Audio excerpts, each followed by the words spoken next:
Bonjour et bienvenue sur le plateau d'IOWeb TV. Arès, voilà un parfait mariage entre le monde associatif et le monde de l'entreprise. Comment a démarré l'aventure d'Arès?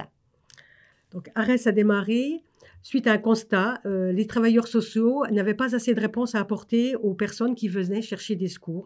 Et ils ont décidé de créer une association qui mettrait en relation des demandeurs d'emploi et des personnes qui avaient besoin d'un service. C'est ce qu'on appelait à l'époque les petits boulots. Ces associations ont été agréées associations intermédiaires en 1987 par la loi Seguin.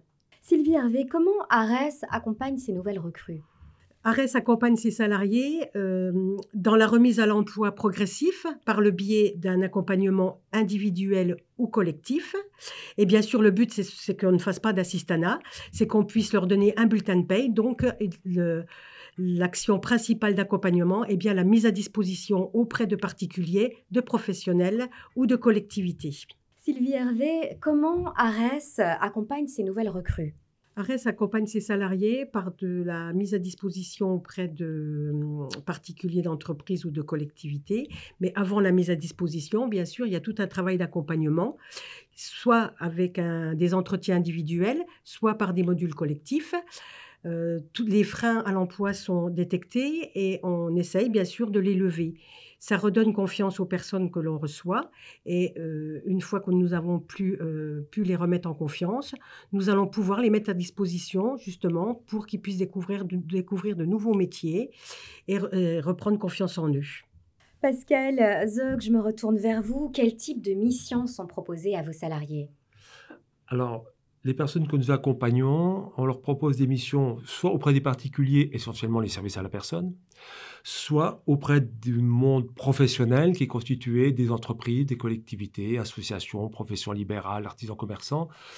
Et là, on va être sur des missions de remplacement de congés, de maladies, sur des emplois saisonniers, sur des surcroîts de travail. Et puis les missions qu'on va proposer à ces professionnels, ça va être des missions par exemple dans la grande distribution, mise en rayon, inventaire, etc. Dans le bâtiment, pour tout ce qui est manœuvre, pour tout ce qui est manutention, logistique. On va retrouver aussi l'hôtellerie-restauration avec les femmes de ménage, les personnes toutes mains, etc. Donc on peut aller dans beaucoup de métiers, surtout ces métiers qui ne demandent pas une très haute qualification. Alors dernièrement, vous avez inauguré un magasin de linge de maison en plein centre-ville de Remiremont. Félicitations. Merci. Oui, c'était à un moment donné où toute l'économie s'arrêtait, où il n'y avait plus de travail à proposer à nos salariés et on ne pouvait pas les laisser sans ressources et sans rien faire.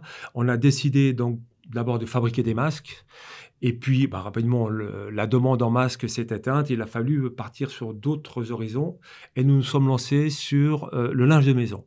Alors, il a fallu tout construire. C'est-à-dire que l'entreprise que nous avons créée, il a fallu acheter des machines et nous produisons nous-mêmes aujourd'hui le linge de maison, également l'univers bébé.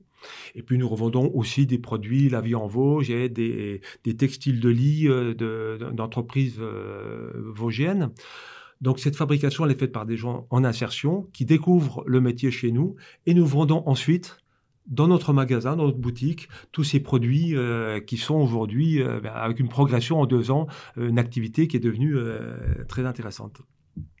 Alors on va se projeter un petit peu dans le temps. Quels seront les prochains défis à relever pour Arès? Alors les prochains défis, ce sont déjà la société qui évolue fortement avec tous ces métiers émergents qui arrivent. On sait qu'il y a plus de 40% de nouveaux métiers qui vont apparaître dans les années qui viennent. Il va falloir pouvoir répondre et accompagner le monde professionnel vers ces nouveaux métiers et les salariés également vers ces nouveaux métiers quand ils sont... on sait que ce sont des gens qui sont éloignés, qui pour certains n'ont pas travaillé depuis longtemps. Donc il va falloir les amener à réfléchir et à se projeter dans un projet professionnel sur ces métiers. Et puis, toutes les activités qui peuvent émerger aussi sur notre territoire, pour lesquelles le besoin n'est pas satisfait. Nous avons une entreprise de propreté qui est en cours de construction aujourd'hui. Et puis, nous allons également mettre en place une activité d'accompagnement de travailleurs indépendants, puisqu'on sait que les grandes difficultés pour les travailleurs indépendants, surtout quand ils sont issus de personnes en difficulté, ça va être être les premières années, les premiers mois, où il va falloir véritablement les aider à ne pas faire les erreurs et éviter l'échec pour ces personnes. Donc les défis sont nombreux et ARES sera là pour accompagner à la fois le monde professionnel et les salariés vers ces challenges. Sylvie Hervé, directrice des ressources humaines d'ARES, et Pascal Zog, directeur général d'ARES, association intermédiaire et président de l'entreprise d'insertion ARES et vous. Merci pour cette interview. Merci à vous.